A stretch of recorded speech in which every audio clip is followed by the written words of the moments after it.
Thank you. Okay. I'm Diane Shader-Smith. This is Andrea Sonnenberg. And we're really happy to be here today. The work in this room does something powerful. It translates complex, often invisible experiences into something we can see, encounter, and stay with. Andrea and I did not set out to make art.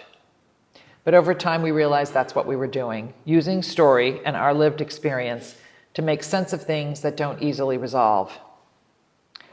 We've been thinking about this for quite some time, the exploration between physical, mental, and environmental health. Today, we are grateful for the opportunity to explore these themes with you. Our hope from all this is that it might shift your thinking or open your eyes to the topics we're going to talk about. We spend much of our time and many years of our lives trying to separate things that were never meant to be separate: the body, the mind, the world we live in. We treat them as distinct, handled by different systems and different specialists, but that's not how it actually works. When the body is supported, the mind steadies. When the mind is under strain, the body responds. The problem is that we don't often recognize those connections in real time. We label what we feel as emotional, what we see as physical, and what surrounds us as external, when in fact it's happening all at once. These things shape each other, and distress rarely arrives in neat categories. In fact, it blurs even as we try to divide it. So consider the following. Someone goes into a doctor's office with chronic fatigue, and it's treated as physical when it's intertwined actually with stress, grief, or burnout. A teenager is struggling in school, and it's labeled behavioral when it actually may be anxiety, isolation, or something that's happening at home. A neighborhood loses green space, and rates of stress, depression, and physical illness begin to rise, even if no one ever connects it back to the environment. The way we came to recognize this is through story. Because story reveals the context that gets stripped away when we reduce something to a single diagnosis or a category. We already understand in general that spending time in nature is good for us, but it's pretty clear that not all outdoor space functions the same. A manicured landscape is not the same as a living system, and a place that looks green is not necessarily one that is ecologically alive. What restores us is not just exposure to nature, it's our relationship to it, and that relationship depends on the diversity of life. This is where native plants become essential, and not just as a design choice. They are the foundation of a functioning ecosystem. The same conditions that allow a landscape to thrive, which are diversity, balance, resilience, are the conditions that support our own physical and mental health. It isn't just about getting outside, it's about restoring the systems that make that experience meaningful in the first place. Because when we restore a landscape using native plants, we're not just creating something beautiful, we're rebuilding relationships between species, within ecosystems, and ultimately within ourselves. When we use art, language, personal narrative, we're doing something similar. We're bringing into focus what might otherwise be missed. Which changes the question. It's no longer just how do we feel better, but what kind of a world are we participating in, and what does it take to make it better? Today we're going to talk about 3 unfolding stories, one psychological, one medical, and one environmental.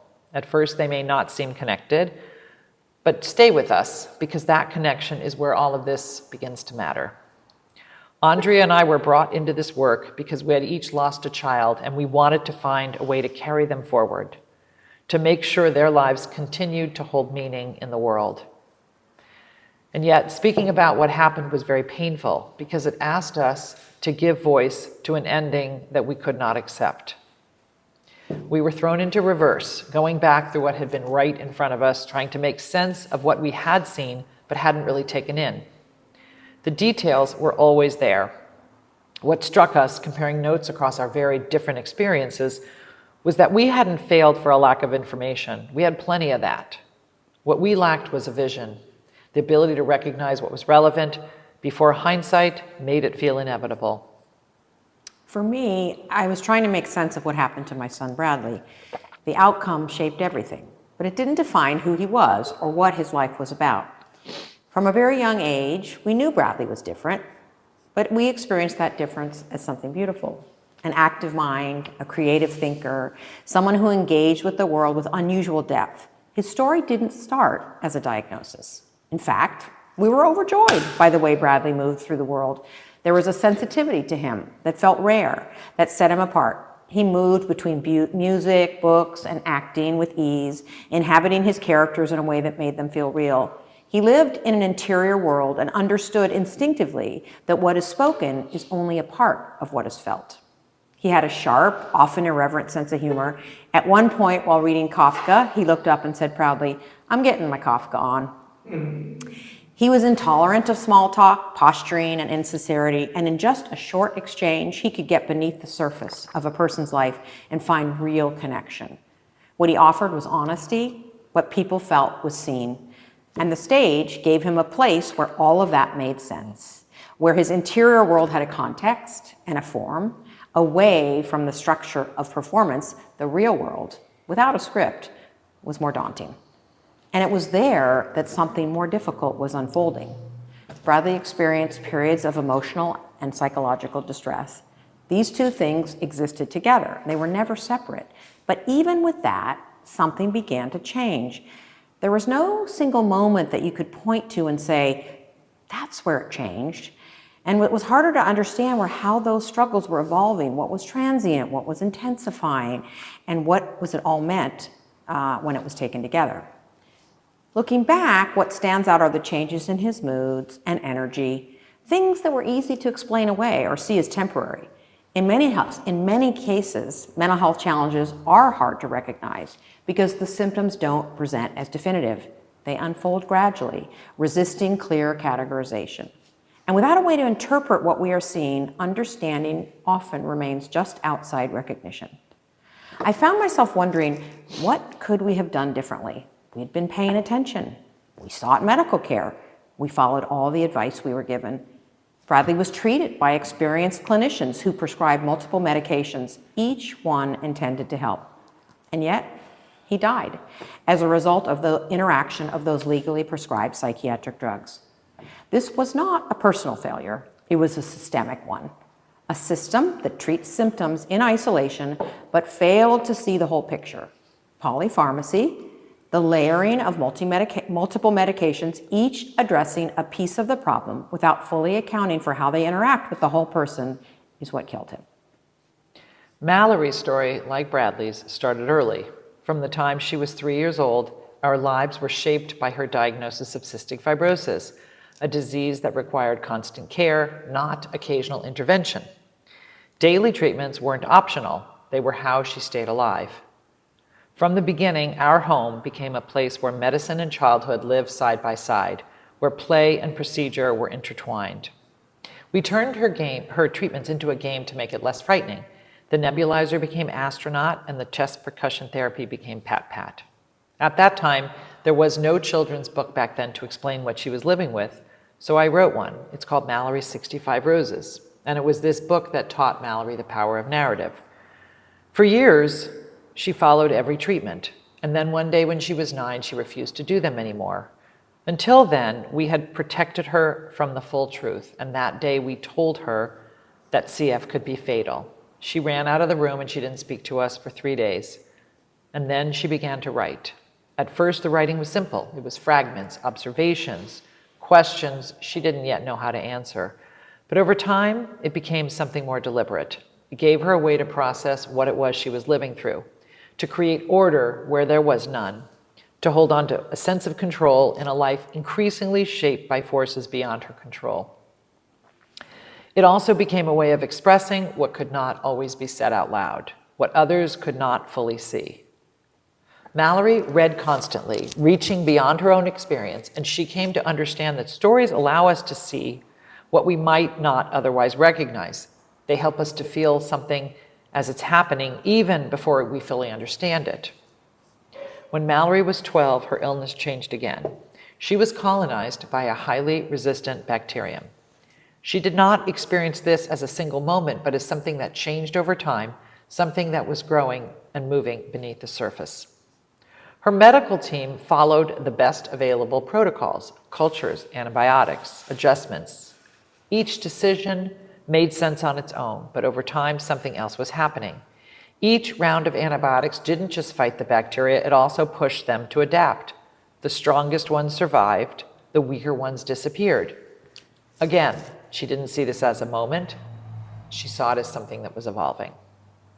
What Mallory was describing in her journal entries long before it ever entered public awareness was antimicrobial resistance. AMR is what happens when the medicines we rely on to treat infections stop working. There are many ways to talk about physical health. This is the one I've come to focus on because it reveals how a system can begin to fail quietly long before we recognize what's happening. Not a sudden crisis, but a slow and subtle process, one built over time. By the time it becomes clear, when a treatment is no longer working, the change has already taken hold. That is what makes antimicrobial resistance so difficult to grasp. What Mallory was living with was part of something much larger. And what made her voice so powerful is that she was documenting as it happened, not as hindsight, but in real time.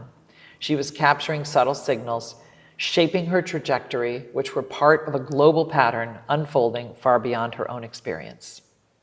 After losing Bradley and Mallory, we turned to storytelling, not to explain what had happened, but to sit inside of it and try to make sense of it. Because storytelling, at its best, is not just about telling, it's about understanding. And there are many ways to do this, through books, through film, through conversations, but at its core, it's a way of looking more closely at what was lived and what it meant. Diane brought Mallory's voice into the world through Salt in My Soul, and we have copies for you guys to take with you today. Salt in My Soul, both as a book and as a documentary, capturing the full picture of living with illness, the fear, the strength, the humor, the small moments that made up her day. Storytelling was also a tool that I used, writing Panda's Helping Paw, An Elephant's Big Climb, and getting through podcast to create space for children and young adults to see themselves in stories about what it feels like to navigate mental health challenges.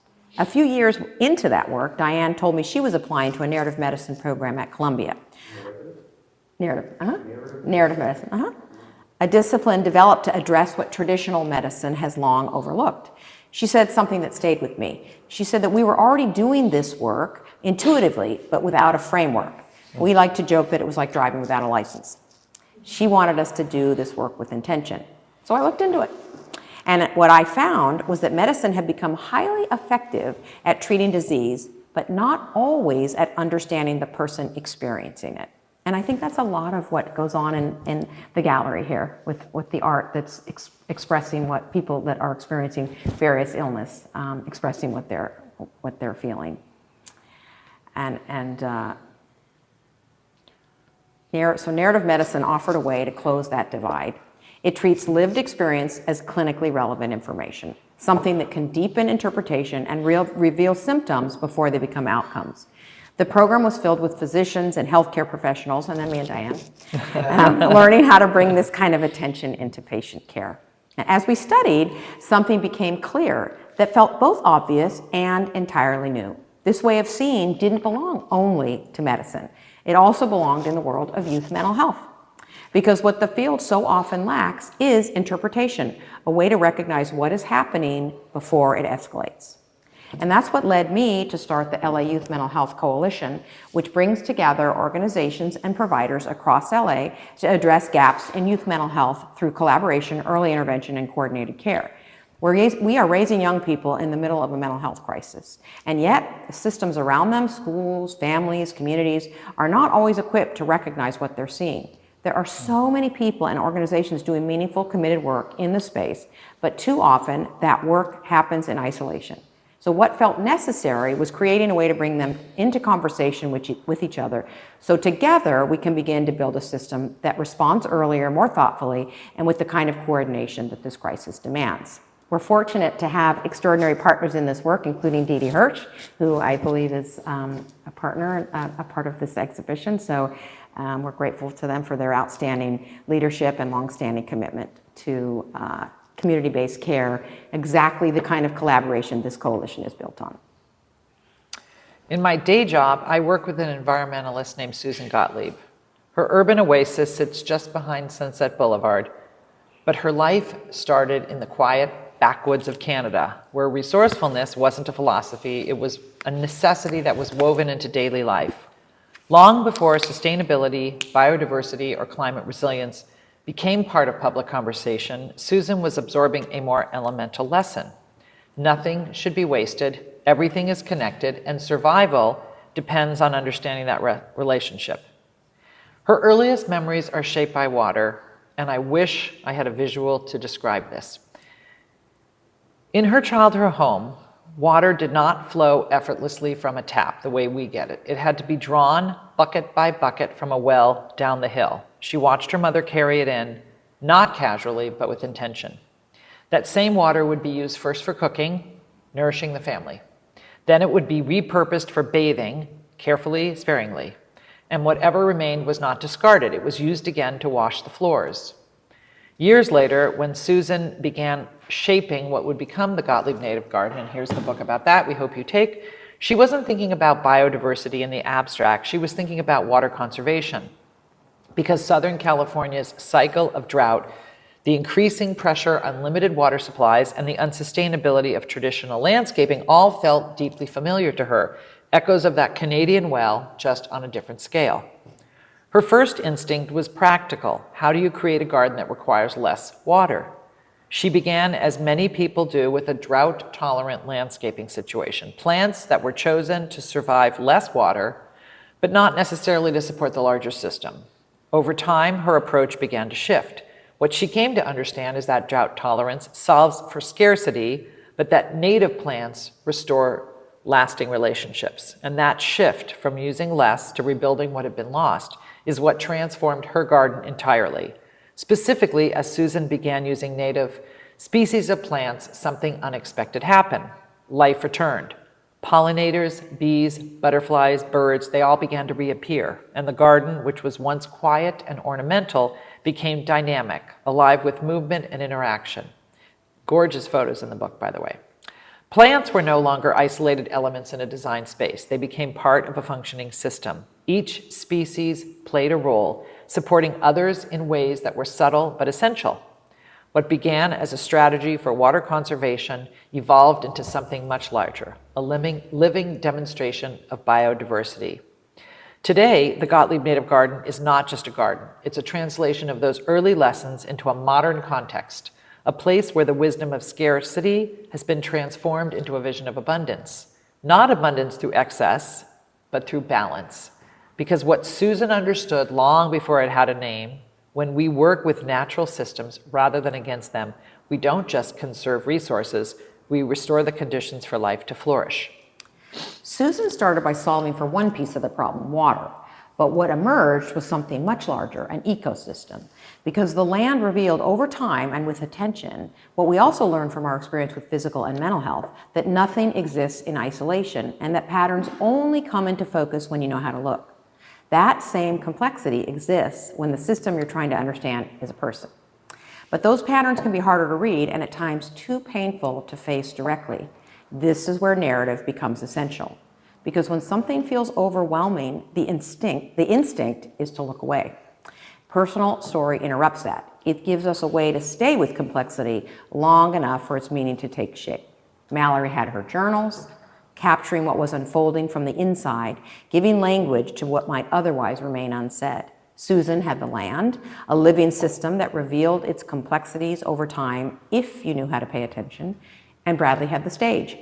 As he wrote in his college entrance essay, he felt most comfortable in the green room, one of the few places where the noise inside him quieted, where the expectations, the pressure, the constant negotiation of how to be in the world fell away. He was drawn to acting because he was deeply attuned to what was happening beneath the surface. And those same qualities that made him such a compelling actor also made him more vulnerable in a world that doesn't always know how to hold that kind of sensitivity. Mallory's writing did not begin as something meant to be shared. It was how she made sense of what she was living through, both physically and emotionally. What she was dealing with medically was very clear: the diagnosis, the treatments, the hospitalization, but was harder to see and harder for her to talk about was everything that existed alongside that. The uncertainty, the fear, the shifting sense of identity that comes with living in a body that doesn't behave the way you expect it to. There were things that she could articulate clearly, and there were things she couldn't fully name, but you could feel them all in her writing. I hope you read her book. It's in the pauses, it's in what circled around, and it's in what she left unfinished, which is actually where her mental health lived, not as a separate category, but as something moving through everything else. Not always apparent, it wasn't always linear, and it didn't always present in ways that match how we tend to define it or to diagnosis, but it was always there. And what her writing did and does was try to resolve that. It makes that experience legible, which is in many ways what art does. It holds what doesn't fit neatly into language. It allows contradiction, ambiguity, and emotion to exist without forcing them into categories. And in doing that, it changes what we're able to recognize. Because once something has been seen in that way, even if we don't fully understand it, we can no longer pretend that it isn't there. Which brings us to a larger question. How do we create ways of seeing that allow us to recognize what is real, even when it doesn't present in obvious or expected ways? And how do we stay with it long enough for it to mean something? Because when we don't stay with it, when we miss what is already unfolding, the consequences don't remain abstract. They become real, systemic, and then often irreversible. Mallory died from AMR, and if you're not familiar with AMR, the World Health Organization identified it as one of the top global health issues facing humanity. It is the slow loss of our ability to treat infection. It means that routine procedures like hip replacements, C-sections carry greater risk, and cancer treatments become more dangerous because a simple infection can escalate into something life-threatening once treatment options begin to fail. Bradley's struggles were with his mental health. Much like this exhibition, I'm sharing what happened to change what happens next, to push for more services, to advocate for earlier intervention, and support legislation that reflects the reality on the ground, and to shed light on what so many families are navigating. In the environment, Susan's work reveals that same dynamic. Ecosystems don't collapse overnight. They degrade gradually through loss of biodiversity, through imbalance, through small changes that accumulate until the system can no longer sustain itself.